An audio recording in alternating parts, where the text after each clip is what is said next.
Good morning and welcome to Kunsang Pailo Cholim. As always, we're so happy to have you here. And we're also so happy to be showing you a teaching by Jetsunma Ahkon Lhamo. This teaching, entitled Temporary and Ultimate Compassion, was given in January of 1992 and remains true today. So we hope you enjoy, and we will begin now.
So we'll begin today by trying to explore how compassion actually works itself out, trying to explore some of the mechanics of it. As was indicated in the children's teaching, the Buddha gave us the awareness that we should practice both temporary and ultimate compassion, or bodhicitta, that we should do what we can to make sentient beings happy in a temporary way, and then we should also do what we can to make sentient beings happy in an ultimate way. The teaching on ultimate compassion is based on the idea that there is a state beyond suffering. In the first teaching that the Buddha gave, he gave us the Four Noble Truths. He told us that all sentient beings are suffering, that they are suffering from desire, that there is a cessation to suffering, and that is the cessation to desire, that these two are synonymous. I'm paraphrasing it. And then the Buddha laid out the path, which from the Theravadan point of view is the Eightfold Path, and from the Vajrayana point of view would be the accumulation of knowledge and wisdom. Wisdom being the awareness of emptiness, and knowledge being the awareness of cause and effect relationships, so that the Eightfold Path in the Vajrayana view is made more succinct. So based on that teaching, the Buddha teaches us that we should come forth then and try to create ultimate happiness. Ultimate happiness then is understood as being the cessation of desire, or the state of enlightenment, which would naturally arise when hatred, greed, and desire are purified from the mind stream. So the state of enlightenment then is the ultimate state of happiness. It is a state beyond suffering, and it is considered that enlightenment is the state beyond suffering in that the components of suffering, karma, cause, and effect, are no longer present. They are pacified and purified. The state beyond suffering is understood to be the natural primordial wisdom nature, free of the contrivance of conceptualization, of ideation, of the clinging to ego or self-nature, which is the mother of all desire. The thinking here is that when one believes in self-nature, when one assumes the identity of self-nature, one then begins to distinguish between self and other. And one always has to react toward other with either acceptance or rejection or neutrality. And neutrality, of course, is a mixture of acceptance and rejection, in that one has to run through both in order to arrive at a very passive kind of reaction such as neutrality. So that clinging to self-nature is the mother of all desire. Desire is really not attraction, or desire is considered to be not separate from repulsion, in that they are the same, almost in the same way that one would have two sides of the same coin. If one didn't have the mind of desire, or the mind of attraction, one would not be able to create the idea of rejection or repulsion. They're really the same phenomena. It's ego clinging and desire that is the root of all suffering. All karma, cause and effect relationships, actually arise from that desire. And so the Buddha teaches us there is a state beyond suffering, and that state beyond suffering is where one pacifies all such ego clinging, pacifies all such desire, and the natural primordial wisdom state is allowed to naturally arise and reveal itself. The Buddha never said, "I am wise to all things," when he was asked to describe himself. He said simply, "I am awake." What is that he was awake to? He was awake to his own nature, awakened to his nature free of contrivance, free of attraction, repulsion, free of ego clinging, free of desire, free of any contrivance or distinction, simply awakened to the primordial wisdom nature. So that is the Buddha's teaching on that. How are we to understand compassion? Well, the teaching that I gave the children is appropriate for us as well. We are to understand that we can participate in giving temporary happiness to sentient beings, in that we can be kind in an ordinary way. Then we are to understand that we can give permanent happiness to sentient beings, and that we can participate in the means by which they can attain enlightenment. We can help them to pacify hatred, greed, and ignorance within their own mind stream. But we must understand that in order to do so, one must apply the technology, one must apply the path. There is a method that one must use. One cannot determine for oneself how to pacify hatred, greed, and ignorance, because we wouldn't know. You see, we haven't done that yet. No sentient being involved in karma, cause and effect, involved in cyclic existence, knows how to pacify hatred, greed, and ignorance. We might have a clue, we might have an idea, but that idea should be based on the teaching. The teaching can only be given to us by one who has crossed the ocean of cyclic existence, who has attained Buddhahood. We have teachings in our tradition that come from many different lamas. They are all based on the Buddhist teachings, but the lamas give teachings that they themselves reveal based on the mind of enlightenment. But one should understand that the mind of enlightenment is the ultimate source for any teaching that can result in enlightenment. The seed is always like the fruit. You cannot just pluck a teaching out of the air. You know, you cannot take a teaching from some ordinary source. You cannot rely on the teaching of some self-proclaimed avatar who simply appears and says, "I have an answer," and then 20, 30 years later dies in an ordinary way just like anyone else. This you cannot do. It wouldn't be useful. It would be like trying to cross the ocean of suffering in a boat that has never proved itself. It would not be useful. It's not practical to do so. It doesn't make sense intellectually. So we should rely on a boat that has crossed the ocean time and time again, a boat with no leaks, and that of course would be the Buddhist teaching, which has produced enlightenment in not one but many uncountable sentient beings, and has produced enlightenment with signs and relics and proofs that could not have appeared in any other way other than an extraordinary way. So how should we practice this compassion? That's a very theoretical way of presenting compassion, isn't it? Now you've heard this textbook, very theoretical way. Now you're asking yourself, great, what do I do when I leave here? Well, compassion is like, when the practice of compassion is something that we have to try on. We have to understand how we fit into compassion. We have to put it on and see if we can still walk in it, you know? And we have to see how we can manipulate in our lives in this suit of armor. How does it fit us? How can we work with it? To work with compassion, first of all, most people feel that they have to wait for a feeling of kindness, thinking that this feeling is like warm, fuzzy stuff, you know?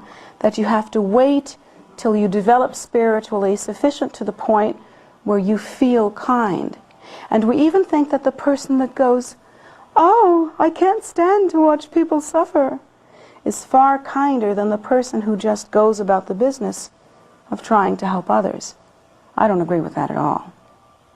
In fact, I think sometimes those who make a display of the emotion of sympathy, are often the ones that have the least sympathy, because they're putting a great deal of energy into their own display. Furthermore, we are taught that if we wait for the idea or the feeling of loving kindness to overcome us to the point where we are compassionate, if we wait till that stage in our development, that stage will never come. Because ultimately all sentient beings are like. We all have the seed of Buddha nature within us. We all have the seed of Buddhahood. We have the potential of Buddhahood. How we appear, how we act, and even how we feel seem to make us different, but what they indicate is only that we have different habitual tendencies.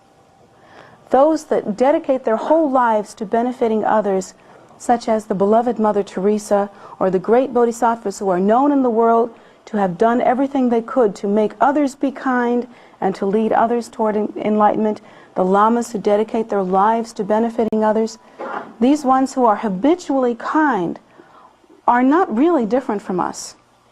They are habitually kind because they have developed the habit of kindness. Whereas people that hurt others and are not kind to others and don't go out of their way to be of benefit to others are not different from us either. They're the same as us. They are the same as Mother Teresa. They are the same as the lamas. In their nature they are the same, but in their habitual tendency they are quite different. Their habit is to be selfish.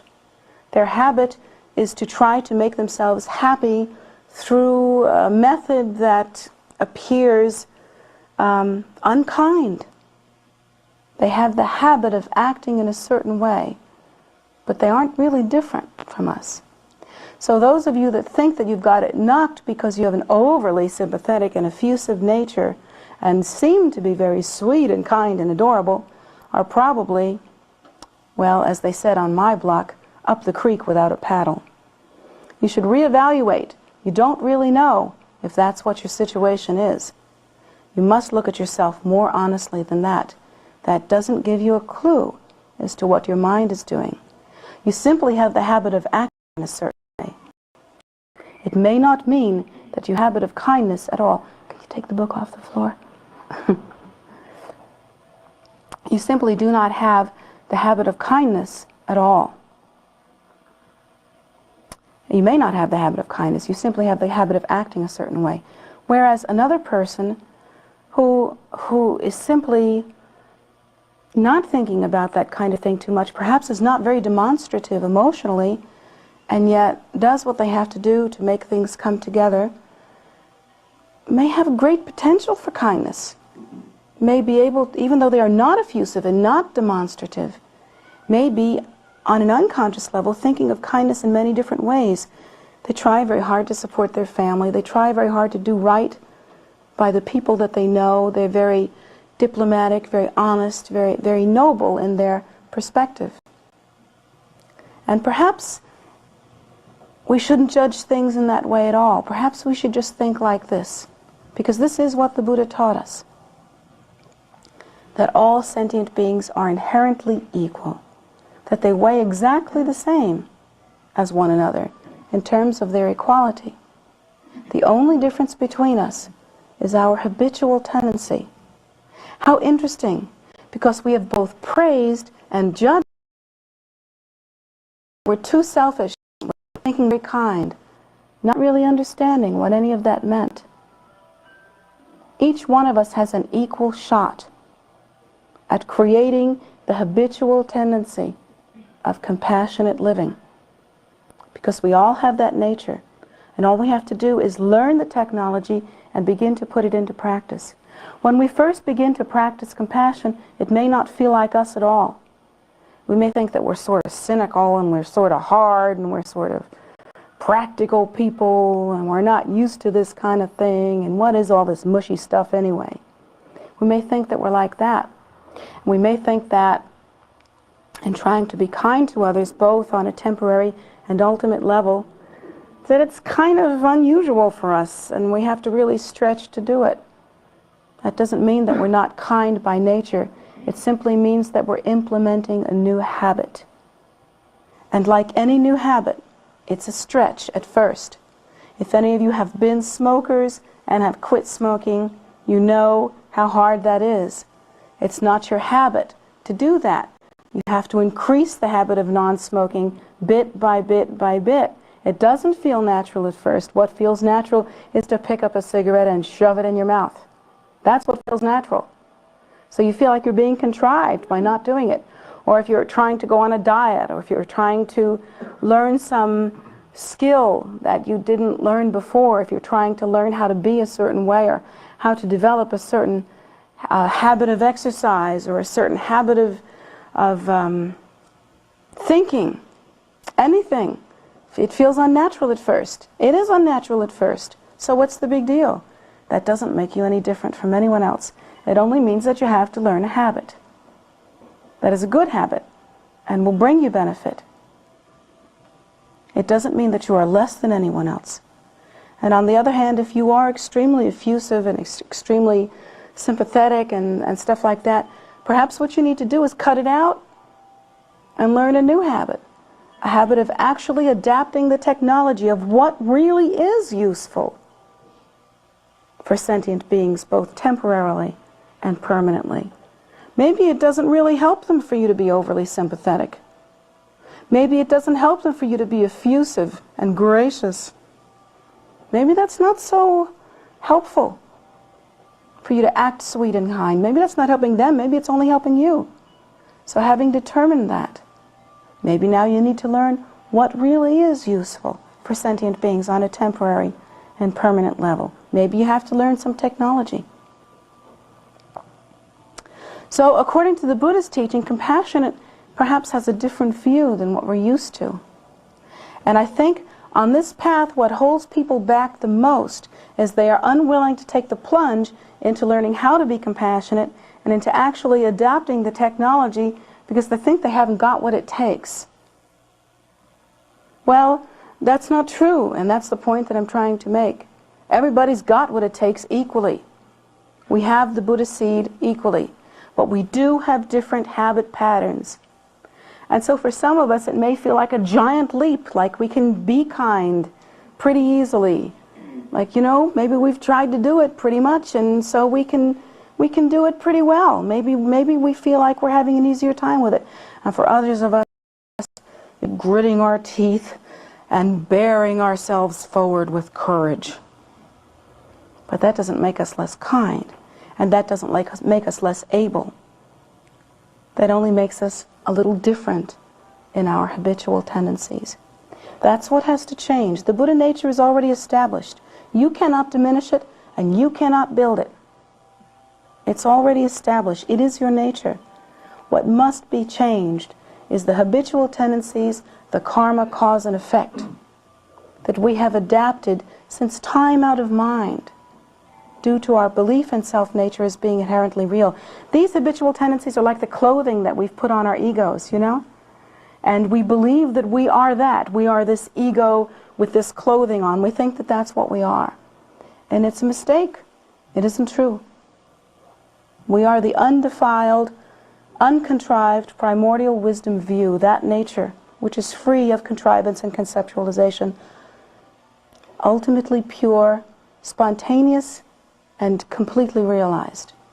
However, we have surrounded ourselves with such belief that we think that we are only ego and we think that we are defined by our personality. It's not true. And that's the first habit we have to lose, is the habit of seeing ourselves in that regard and not understanding the teaching that tells us what must be changed, what must be taken up, the understanding of our nature, and what must be abandoned, the clinging to self-nature, and the habits that keep that self-nature so rigidly impaled in our minds. Each of us has an equal shot, and according to the Buddhist teaching, we are all perfectly equal It's in some ways even, it's strange because, you know, when you look at the way Buddhism is taught, there's the Lama, and people do prostrations to the Lama, and people do reverence to the Lama, and people wonder why, you know, why, people that don't know about that, they don't know why everybody's practicing so much devotion to the Lama. It looks kind of hierarchical, you know. There's a big Lama over here, and there's a little Lama over there, and, you know, nobody knows why that is. But if you really study the Buddhist teachings, of all the teachings on the earth, it is clearly the most democratic. Clearly the most democratic. Because it never says that there is one who is the son of Buddha and not the others. It never says that there are those who are like the Buddha and not others. It says that we are the same in our inherent nature across the board. That we each have the Buddha nature. Not only people, and you may not like to hear this, but rats and mice and cockroaches and pigs and cows and dogs. We all have the Buddha nature equally. That's what the Buddha teaches. It is the most democratic of all religions. All colors, all creeds, even Christians have the Buddha nature. They have the Buddha nature. Men and women, blacks and whites, all different races, all different kinds. They all have the Buddha nature, absolutely equally so. So it's the most democratic. Of course, we do have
we have to have compassion for cockroaches. We have to have compassion for all races, all creeds, all kinds of people, all kinds of sentient beings, Christians. That's a joke because, you know, one thing that happens to me all the time when I go out into the world, which I try not to do too much. No, that's not true. I do. But it used to happen to me a lot more was that I would meet up with people that would try to convert me to their religion. And they would say, in fact, I still get letters where people say, we read about you in the newspaper. How could you possibly turn against, you know, Jesus? I don't think I have. I don't think I've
And that doesn't make us less able. That only makes us a little different. These habitual, nobody knows why that is. But if you really study the Buddha's teachings, of all the teachings on the earth, it is clearly the most democratic. Clearly the most democratic. Because it never says that there is one who is the son of Buddha and not the others. It never says that there are those who are like the Buddha and not others. It says that we are the same in our inherent nature across the board. That we each have the Buddha nature. Not only people, and you may not like to hear this, but rats and mice and cockroaches and pigs and cows and dogs. We all have the Buddha nature equally. That's what the Buddha teaches. It is the most democratic of all religions. All colors, all creeds, even Christians have the Buddha nature. They have the Buddha nature. Men and women, blacks and whites, all different races, all different kinds. They all have the Buddha nature, absolutely equally so. So it's the most democratic. Of course, we do have a practice which is devotion, and in that practice we revere those who have the capacity to bring us the technology. And it's by virtue of their being able to bring us the technology, to hook us onto the path and to establish us in the path. It's by virtue of their capability of doing that that we revere them, because to us they are like the door of liberation. But they're not better in the sense that they have more Buddha nature. You see what I'm saying? It's still a very democratic idea. So, from the point of view of compassion, what one must adapt in this particular philosophy, in this teaching, is equal compassion for all sentient beings. We have to have compassion for bugs. We have to have compassion for rats. We have to have compassion for fleas. We have to have compassion for cockroaches. We have to have compassion for all races, all creeds, all kinds of people, all kinds of sentient beings, Christians. That's a joke because, one thing that happens to me all the time when I go out into the world, which I try not to do too much. No, that's not true. I do. But it used to happen to me a lot more, was that I would meet up with people that would try to convert me to their religion. And they would say, in fact, I still get letters where people say, we read about you in the newspaper. How could you possibly turn against, Jesus? I don't think I have. I don't think I've been converted at all. I think that what I did was I tried to find a technology that would lead to the state of enlightenment. For myself, I feel that Jesus, like many others who have brought the idea and the teaching of compassion to the world, was a great bodhisattva. And he showed signs of extreme realization, the signs that he showed of having his body disappear and having his body reappear after the time of death, and the light in the tomb and all those different things that he showed. They are signs of great realization. There are lamas in our lineage that have shown similar signs to that. So I have to respect him as one who has achieved realization. I have to respect him as a great teacher, a great bodhisattva. But what I'm looking for is a whole and complete technology that I can help others to get into, like a boat, and cross the ocean of suffering in a very safe way, so that they can cross in such a way as to be sure to reach the other shore. And the other shore, of course, is that of enlightenment. That's my idea of compassion. That's how I want to practice compassion. I don't want to send them off in a boat that has holes in it that I don't know is going to work. And for myself, I have seen that the technology the Buddha has left behind, it has been left behind in its entirety. It has never been covered over. Parts of it have not been lost. The whole thing is left succinct. So the whole boat's there, not the boat without the rudder, or the boat without the steering wheel, or the boat with a couple of holes in it. The whole thing's there. So being the practical kind of person I am, I can't be converted into any other religion because I'm going to be in a boat that crosses the water. I'm that practical. And I want all my friends to be in that too. So I feel that the greatest, most compassionate thing that we can do is to have compassion for all peoples, whatever race, whatever religion, whatever creed, whatever color, whatever sex, whatever disposition they have, whether they are human or non-human, whatever sentient being. We should do what we can to have all sentient beings form a connection with the auspicious path that can bring them to the goal of enlightenment. This, to me, is ultimate compassion. I may do a lot of things in my life, but ultimately, pretty much all that I do is going to be directed toward that. You see what I'm saying? If I build a stupa, it's going to be with that in mind. If I build a temple, it's going to be with that in mind. Everything that I do is going to be with that in mind, to create the auspicious connection. So that's how I'm viewing compassion. But I also try to view it in an ordinary way, but not to the degree that I practice idiot compassion. You ever heard of idiot compassion? Oh, you haven't? Who hasn't heard of idiot compassion? Who said that? I'm going to tell you about idiot compassion. Actually, I don't think this is written in the Buddha's text anywhere. I think this was my idea. But the basic philosophy for idiot compassion is in the Buddha's teachings.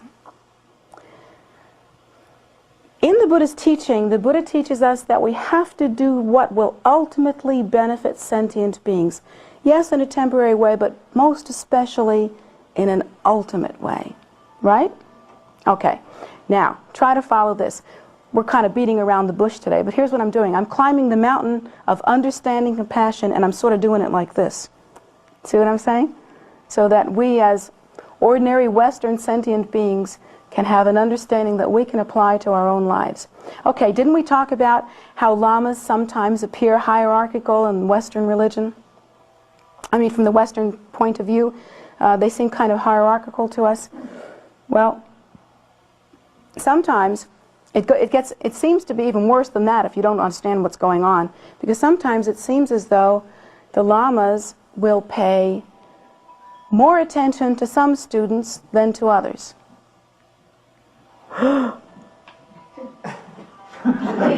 Isn't that horrible? How evil of them.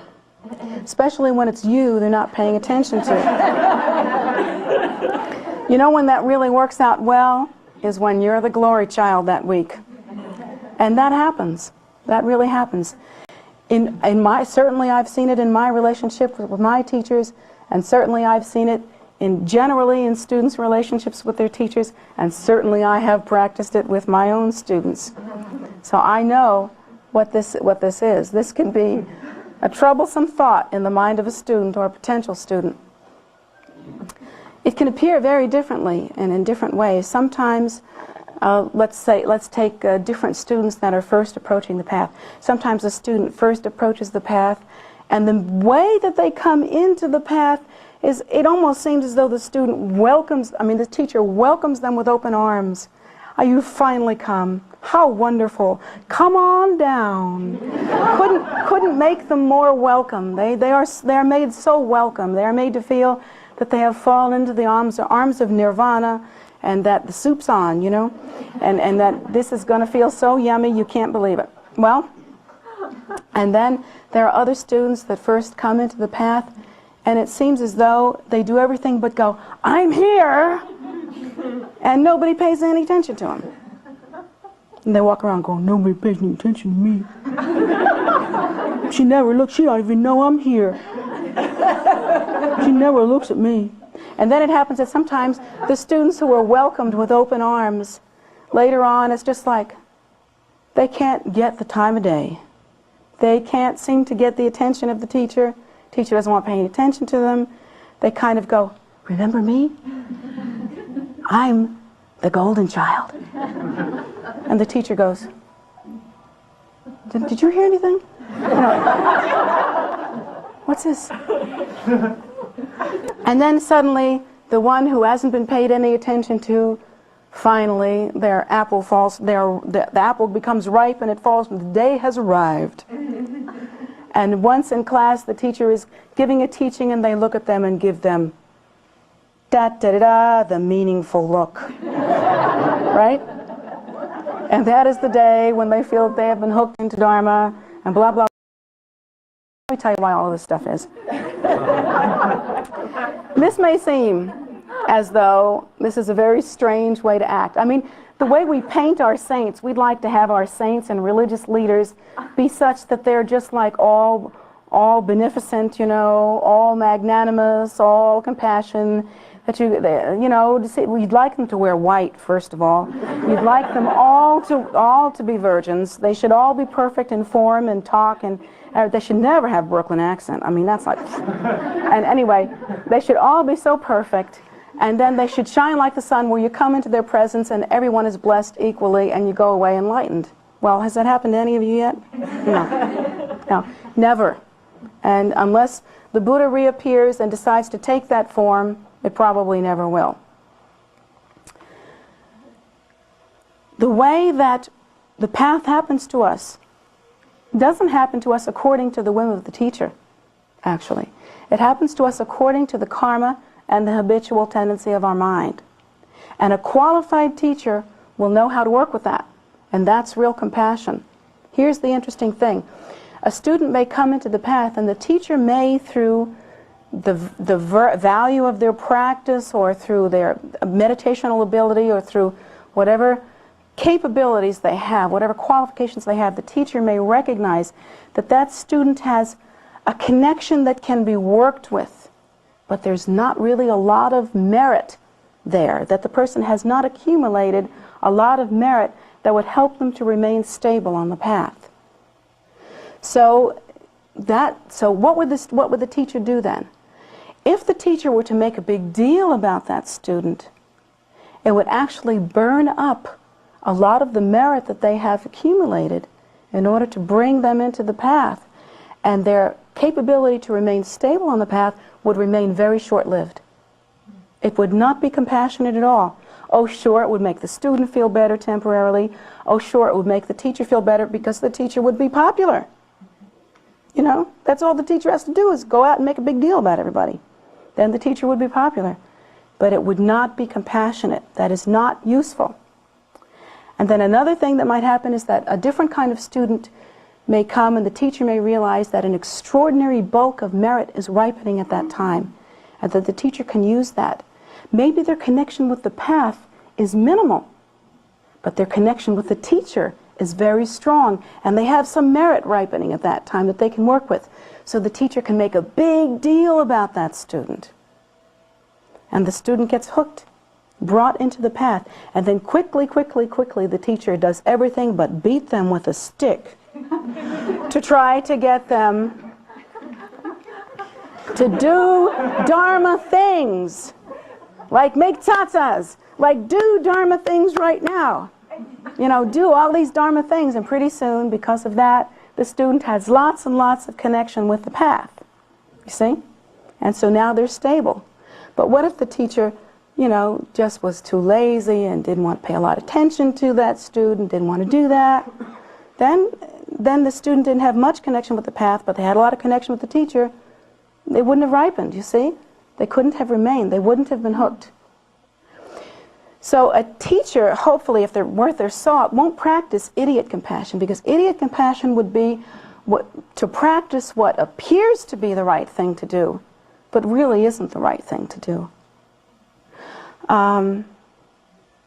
Another thing that happens is that sometimes a student who can be practicing for a year but not practicing that good, or maybe practicing pretty well, can then have a bunch of non-virtue ripen for some reason, like they brought forth a lot of anger in their minds or something like that.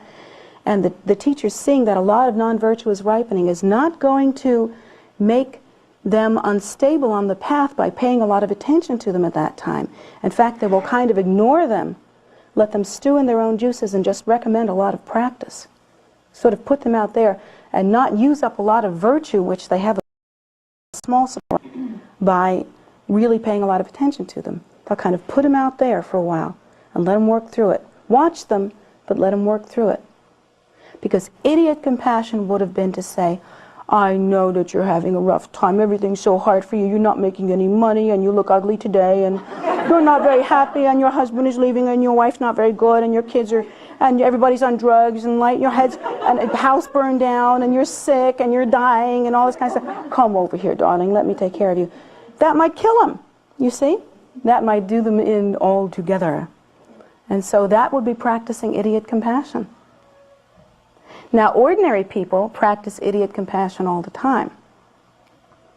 That is compassion that serves them and not the people they're really being compassionate toward.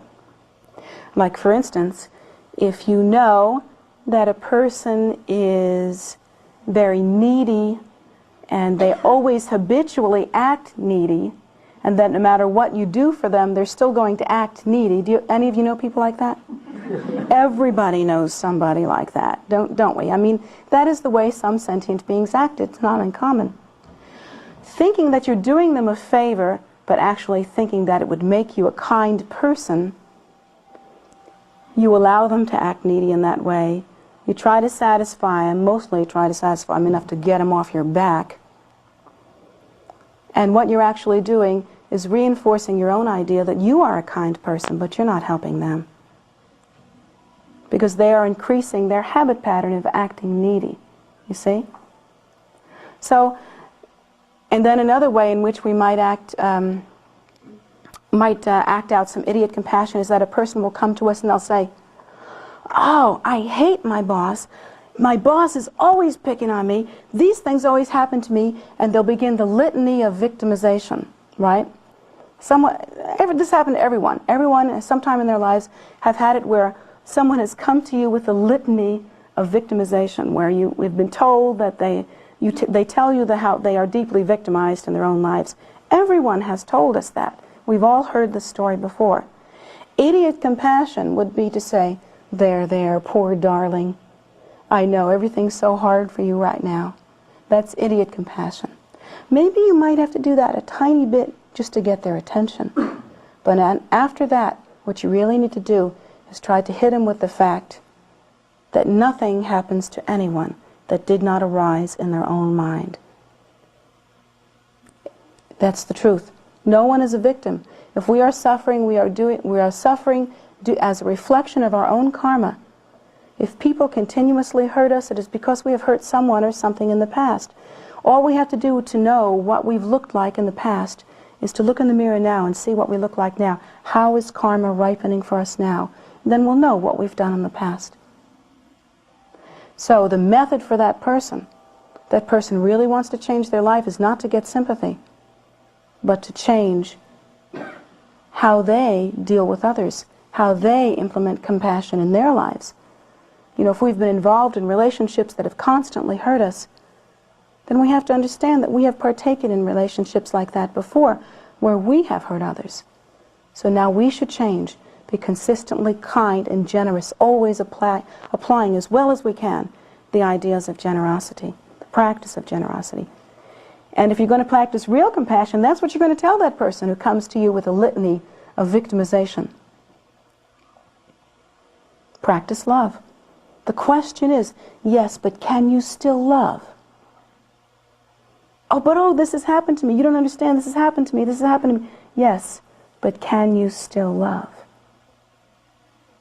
That's the real question. But like idiots, we say, there, sweetheart. I understand. That doesn't help them because they get to play out their silliness and deepen the habit and make it worse. And it gets worse every time we do it, doesn't it? Just like every time we smoke another cigarette or whatever it is that we do that's a bad habit, it gets worse. So compassion has to be understood by human beings on human terms. The first thing that we have to do, and this is like a basic guideline, is we have to understand, in order to understand what compassion is, we have to understand the result of compassion. Is the compassionate act that we are doing going to bring a very temporary result, or will it bring an ultimate result? And based on that, we have to make a decision as to what we will actually do. If we wish to practice temporary compassion, and we should, we will help people in whatever human way we can give help. In whatever ordinary way we can give help. Perhaps we can be generous in money or in time or in kindness or in help, you know, in some way like that. But if we really want to help people in a permanent way, we have to look at what would be the method to end their suffering permanently. We have to look at what makes suffering. Suffering is caused by desire, by ego clinging. How can we end their suffering? By helping them to become acquainted with and ultimately practice a technology that leads to enlightenment. By propagating a technology that leads to enlightenment. By helping to make it firmer and stronger in the world so that it can benefit others. That's what we really have to look at. There's a lot of confusion about that in the world, and it's a hard habit to break. Some of the most compassionate people that I've ever met went for degrees in like psychology, you know, or sociology, thinking that they would try to solve the problems of the world in this way, not really understanding that even if they put in all those years of schooling and they work their whole lives trying to pacify these ills of the world, they can only be pacified in a temporary way because they are the ills of the world. And even if we do help a person from the time they are born till the time that they die, none of us, no matter how many degrees we have, can help them after they die. We don't know where they'll be reborn. We don't know what their bardo experience is going to be like. If we want to reach them in some permanent way, we have to create a method by which they can achieve realization. Enlightenment is the permanent end of suffering. So I feel like for me, my solution has been, you know, and I found my solution, I feel like I can talk. My solution has been to make sure that stupas are built and temples are built and stuff like that, so I'm going to do that. What are you going to do?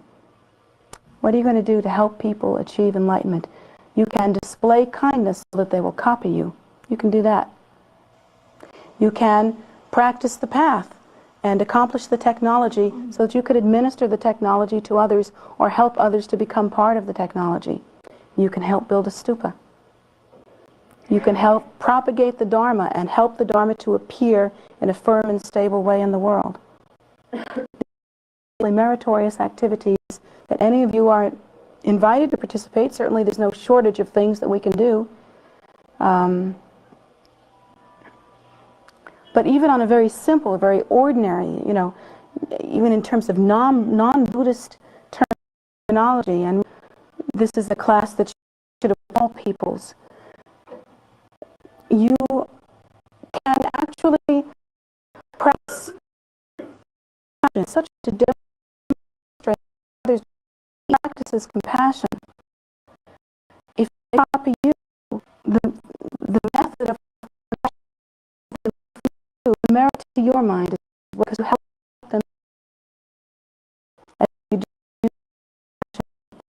dedicate all to the liberal salvation of all sentient. Because if you don't dedicate the merit to the liberal salvation of all sentient beings, the next moment you're angry, it might outweigh that you just did. But if you dedicate the merit to the liberation and salvation of all sentient beings, it's like you've put it in a mutual bank account. You know what I'm saying? And no one single person can take it out, but it can certainly benefit the corporation or sentient being kind. Think of the word is a Western word for that. Anyway, the corporation of all sentient beings. You've put it in the corporation of all sentient beings, and it benefits us all, yourself included. So be sure and quickly do that, as quickly as possible, as quickly as you can, so that that merit won't be lost. But think. Now that's the main thrust of this teaching. Think about what you're doing. You know, are you constantly creating non-virtue and constantly reinforcing the habit pattern of selfishness and desire and those things that create cause and effect relationships that result in suffering? Or are you practicing both temporary and ultimate compassion, the bodhicitta, it's called, the way is to create the habit of compassion within your mind, and also in such a way to benefit sentient beings. Doesn't that seem like a wiser investment? I mean, when you stop to think that no matter what you do in your lifetime, that's really all you can take with you, is the quality of your mind, the karma, cause and effect relationships that are the components and tapestry of your mental content. This is the only thing that you'll take with you when you leave. Doesn't it make sense to put all your effort into that? Doesn't it make sense to start now? It's the only thing that's reasonable and logical. So in thinking about, please about it in like, what about today? Like, what about now? What can I really do? What makes some compassionate activity weightier than others? What should I dedicate the bulk of my activity to? Think. Don't act by instinct, because our instinct is only one thing. It is our habitual tendency. And our habitual tendency since time out of mind has been to act in such a way as to try to make ourselves happy. But the Buddha teaches us that while all sentient beings want to be happy, they do not know how to be happy. We think that in order to make ourselves happy, we should be self-absorbed. We should be selfish. We should think what we want. And that will never produce happiness, because it only produces the habit of desire and selfishness. That's all it produces, more of the same. So don't rely on your habit patterns. Don't just kind of go with the flow. Don't rely on your instincts. Your gut feelings may be wrong. They probably are. Because your gut feeling is only based on habitual tendency, what you have seen, what you have learned, and everything you see, including how you enter the path, is according to the karma of your mind, habit pattern, cause and effect. And in conclusion, and I'd like to wind up that little bit that I gave you about how a teacher greets a student on the path.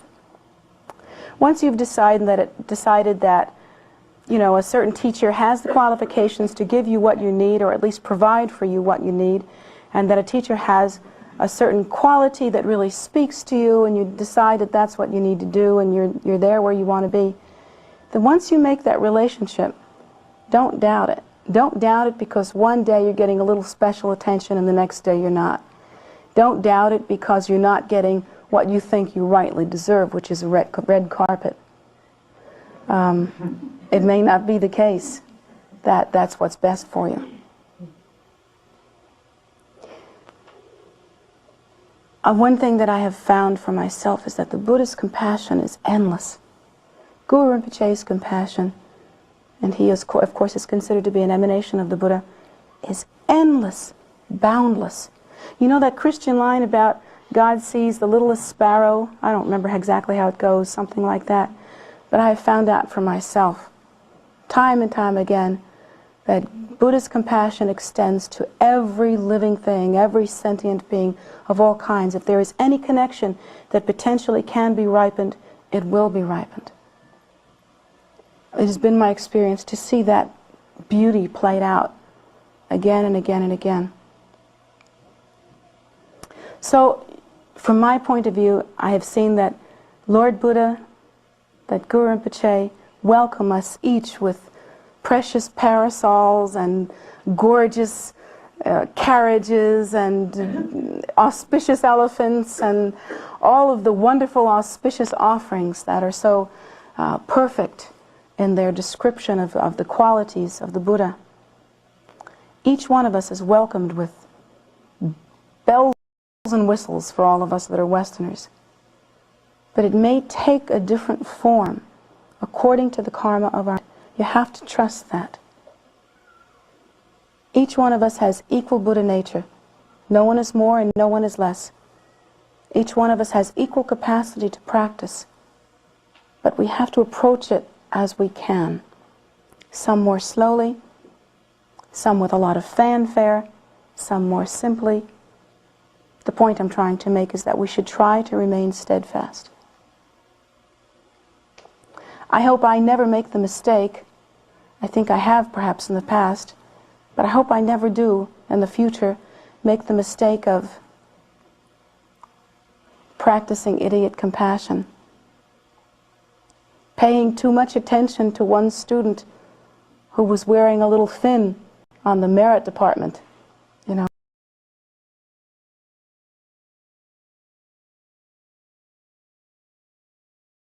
I hope that I never make a mistake of not paying attention to a student who was righteously called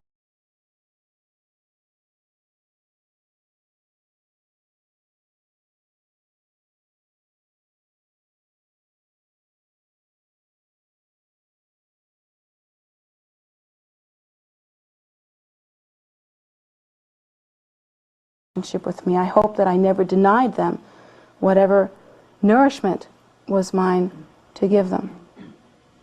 I hope that that is never the case. I can certainly pray that I never practice idiot compassion, and I can certainly pray that I'll be able to dedicate whatever merit I accumulate in this life to the liberation of salvation of all sentient beings. And you should make the same prayers. You're the same as me.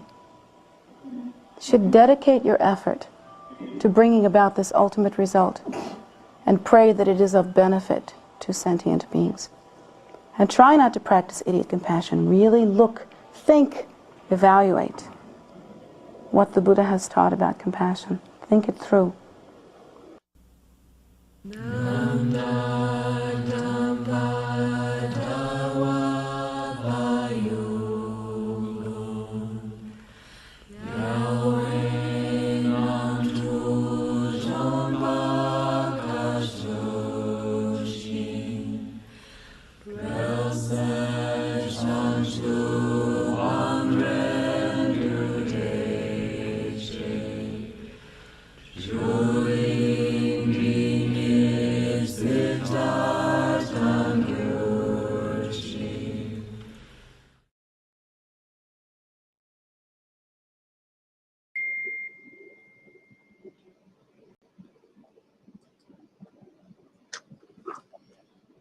Thank you all so much for coming.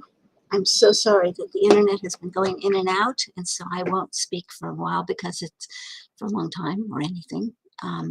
Just to let you know, we're glad, and we'll keep doing these, and I will re-upload this so you can have it in one piece for your review.